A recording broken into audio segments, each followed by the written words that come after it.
Caspian கடற்பகுதியில் Ukraine நடத்திய அதிரடி தாக்குதல். டிரம்பின் ஆதரவுடன் புட்டின் ஈரான் கூட்டணிக்கு செக் வைத்த ஜெலஸ்கி. ஐரோப்பிய எல்லையை உடைத்த 67 பேர் பலி. இங்கிலாந்து எல்லையை இலக்கு வைத்து பல்லாயிரக்கணக்கானோர் ஊடுருவல். 1 பில்லியன் கொடுத்தும் பலனில்லை. ஆங்கில கால்வாய் குடியேற்ற தடுப்பில் பிரான்ஸ் செய்த சொதப்பலால் பிரிட்டனில் சர்ச்சை. பரிகாரம் செய்யாவிட்டால் மரணம். கனடாவில் $8 லட்சம் சுருட்டிய இந்திய ஜோதிடருக்கு பிடியாம். வணக்கம். இன்றைய நாளுக்கான முக்கியமான செய்திகளோடு மட்டும் சந்திக்கிறோம். காஷ்மீரின் கடற்பகுதியில் ராணுவ தளபாடங்கள் ஏற்றி சென்றிருக்கின்ற ஈரானுடைய சரக்கு மற்றும் போர்க்கப்பல் மீது உக்ரைன் நடத்தியிருக்கின்ற நீண்ட தூர தாக்குதல் இந்த பிராந்திய போரில் புதிய பதற்றத்தை ஏற்படுத்த இருக்கிறது. ரஷ்யாவுக்கு ஈரான் தொடர்ந்தும் செகட் என்கின்ற ட்ரோன்களை வழங்கி வருவதால் இந்த ஆயுத பாதையை தடுத்து நிறுத்துகின்ற வகையில் உக்ரைன் இந்த தாக்குதலை நடத்தி இருப்பதாக கூறப்படுகிறது.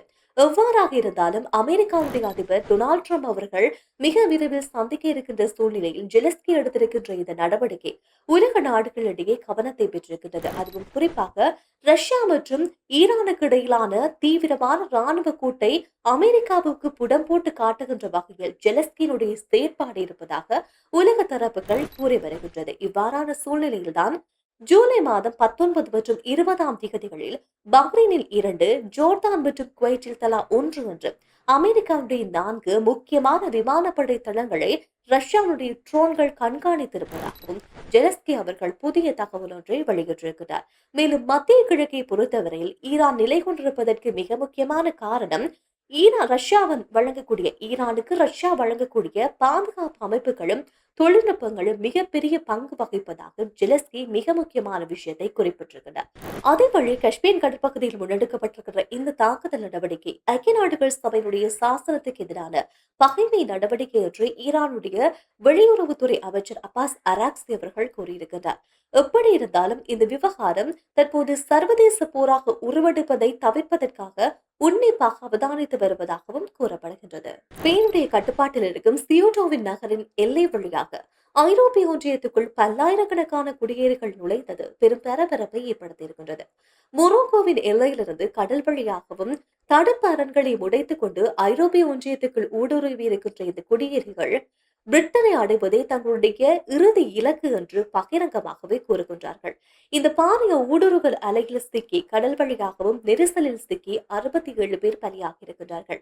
இருப்பினும் தங்களுடைய பொருளாதார சூழ்நிலை, குடும்பத்தினுடைய பொருளாதார சூழ்நிலை மற்றும் எதிர்காலத்தை கருத்தில் கொண்டு எந்த ஒரு சவாலையும் தாங்கள் சந்திக்க தயாராக இருப்பதாக இந்த குடியேறிகள் கூறி வருகின்றார்கள். இருப்பினும் இந்த சியாட்டா எல்லையில் ஏற்பட்டிருக்கின்ற இந்த அவசர சூழ்நிலையை கட்டுப்படுத்துவதற்கு ஸ்பெயினுடைய அரசாங்கம் உடனடியாக தடுப்பு சுவர்களை அமைக்கவும் ஊடுருவியவர்களை உடனடியாக மொரோக்கோவுக்கு நாடு கடத்துவதற்கும் நடவடிக்கைகளை தீவிரமாக முன்னெடுத்து வருகின்றார்கள். அதேவேளை ஐரோப்பிய ஒன்றியத்துக்குள் நுழைந்திருக்கின்ற இந்த சட்டவிரோத குடியேறிகள் எந்த ஒரு சந்தர்ப்பத்திலும் சட்டவிரோத பாதைகள் மூலமாக பிரிட்டனுக்குள்ள நுழைகிறது அவர்களுடைய நோக்கமாக இருக்கின்றது. எனவே இதை கட்டுப்படுத்துவதற்கு உடனடியாக பிரிட்டனுடைய அரசாங்கம் நடவடிக்கை எடுக்க வேண்டும் என்று தற்போதைய ஆட்சியாளர்களுக்கு எதிர்க்கட்சியினர் தங்களுடைய அழுத்தங்களை பிரயோகித்து வருகின்றார்கள்.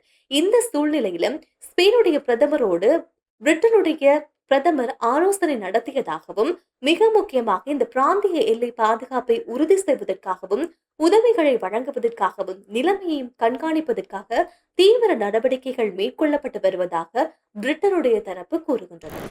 பிரிட்டனில் வரி செலுத்தும் மக்களுடைய நிதியை பயன்படுத்தி பிரான்சுக்கு நிதியுதவி வழங்கப்பட்ட போதிலும் ஆங்கில கால்வாய் வழியாக நாட்டுக்குள் நுழைகின்ற சட்டவிரோத குடியேறிகளை தடுப்பதில் பெருமளவான முன்னேற்றங்கள் ஏற்படவில்லை என்று விமர்சனங்கள் வலுத்து வருகின்றது. இதுவரை சுமார் 1 பில்லியன் பவுண்ட்ஸிலான திட்டங்கள் நிதியுதவி ஒப்பந்தங்கள் செய்திருந்தாலும் கூட பிரான்சுடைய காவல்துறை தடுப்பு நடவடிக்கையை எதிர்பார்த்த அளவில் மேற்கொள்ளவில்லை, எந்தவித முன்னேற்றமும் ஏற்படவில்லை என்று கடுமையான விமர்சனங்கள் முன்வைக்கப்படுகின்றது. இந்த சூழ்நிலையில் பிரிட்டனுடைய எதிர்க்கட்சி உள்துறை அமைச்சர் பிரான்சுடைய கடற்பகுதியில் நேரடியாக சென்று இந்த தடுப்பு நடவடிக்கையை கண்காணித்திருக்கிறார். கண்காணித்ததற்கு பிறகு அங்கிருந்து சில கருத்துக்களை அவர் வெளிப்படுத்தியிருக்கிறார். அதிலும் குறிப்பாக அங்கு சென்று பார்வையிட்ட போது அங்கு காவல்துறையினர் ஆபத்தான படகு பயணத்தை தடுப்பதற்கு பதிலாக அவர்களை அனுமதித்து வருகின்றார்கள் என்ற ஒரு மிக முக்கியமான விஷயத்தை சொன்னது பெரிய அளவிலான சர்ச்சையை ஏற்படுத்தியிருக்கின்றது இந்த சட்டவிரோத குடியேறிகள் விவகாரத்தில். இத்தகைய சூழ்நிலையிலும் புதிய அரசாங்கம் பொறுப்பேற்றதுக்கு பிறகு இந்த காலப்பகுதியில் மட்டும் 2000 சட்டவிரோத குடியேறிகள் படகு மூலமாக உள்நுழைந்திருக்கின்றார்கள் என்ற விவகாரம் அரசியல்ல மிக அளவிலான பேசு பொருளாக மாறி இருக்கிறது. அது மட்டுமில்லாமல் ஒரு குடியேறியை தடுப்பதற்காக $8,000 நிதியுதவி செலவிடப்படும் என்று கணக்கிடப்பட்டிருக்கின்றது. ஆனால் தடுப்பு ஒப்பந்தம் செய்யப்பட்டதுக்கு பிறகு அந்த தடுப்பு ஒப்பந்தத்தில் எந்த விதமான சேர்த்திறன் சார்ந்திருக்கின்ற விஷயங்களும் இல்லை என்பதாக இந்த விமர்சனங்கள் தொடர்ந்து முன்வைக்கப்பட்டிருக்கின்ற சூழ்நிலையில இது அரசியல் வட்டாரத்தில் ஒரு பெரிய காரசாரமான விவாதத்தையும் ஏற்படுத்தி இருக்கிறது. இதேவேளை பிரான்சுடன் செய்யப்பட்டிருக்கின்ற இந்த கூட்டு ஒப்பந்தம் மூலமாக ஆயிரக்கணக்கான சட்டவிரோத பயணங்கள் தடுக்கப்பட்டிருப்பதாகவும் கடந்த ஆண்டோடு ஒப்பிடுகின்ற நேரத்துல ஒட்டுமொத்தமான கடல் முயற்சிகளும் குறைந்திருப்பதாக பிரிட்டனுடைய உள்துறை அமைச்சு தகவல் வெளியிட்டிருக்கின்றனர். கனடாவினுடைய டொரண்டோ பகுதியில் தன்னை ஒரு ஆன்மீக சிகிச்சையாளராகவும் ஜோதிடராகவும் அடையாளப்படுத்தி ஒருவரிடமிருந்து $8,00,000 மோசடி செய்த குற்றச்சாட்டில் கங்காதர பாபு என்கின்ற இந்திய பிரஜைக்கு தற்போது கனடா முழுவதும் நாடு தழுவிய ரீதியில் பிடியாணை பிறப்பிக்கப்பட்டிருக்கிறது.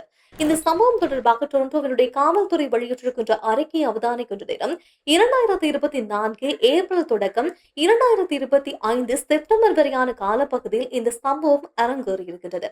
பாதிக்கப்பட்ட நபரையும் அவரது குடும்பத்தையும் மரணம் அல்லது கடுமையான பிரச்சனை ஏற்பட போகின்றது, ஆபத்து ஏற்பட போகின்றது, இதிலிருந்து உங்களை காப்பாற்ற பரிகாரம் உடனடியாக செய்ய வேண்டும் என்று தவணை முறையில் இவரிடமிருந்து பண மோசடி செய்திருக்கின்ற விஷயம் வெளியில வந்திருக்கிறது. அது மட்டுமில்லாமல் இப்போது காவல்துறை இவர் மீது 5,000 கனேடியன் பவுண்ட்ஸுக்கும் அதிகமான மோசடி செய்தல் குற்றச்சாட்டின் அடிப்படையிலும் நிதி திரட்டலில் ஈடுபடுதல், பண செலவை செய்திருக்கின்ற பல குற்றச்சாட்டுகள் என்று கடுமையான குற்றச்சாட்டுகள் கங்காதர பாபு மீது இப்போது போடப்பட்டிருக்கிறது. மேலும் இவரால் வேறு யாராவது பாதிக்கப்பட்டிருக்கின்றார்களா என்ற கோணத்தில் போலீசார் விசாரணைகளை மேற்கொண்டு வருகின்ற நேரத்தில் ஒருவேளை இவர் கனடாவிலிருந்து இந்தியாவுக்கு தப்பிச் செல்றதுக்கு வாய்ப்பு இருப்பதாகவும் கனடாவினுடைய போலீசார் கூறி வருகின்றார்கள். அதே நேரம் இந்த கங்காதர பாபு உங்களையும் யாரையாவது மேலும் பலரை ஏமாற்றி இருக்கலாம் என்றும், எனவே யாராவது இவரிடம் ஏமாற்றப்பட்டிருந்தால் உடனடியாக காவல்துறையினரை தொடர்பு கொள்ள சொல்லி கோரிக்கை என்பது விடுக்கப்பட்டிருக்கிறது. இதுபோல பல ஜோதிடம் சார்ந்திருக்கின்ற மோசடிகள் உலக நாடுகள் முழுக்க மேற்கொள்ளப்பட்டு வருகின்றது. அதுவும் குறிப்பாக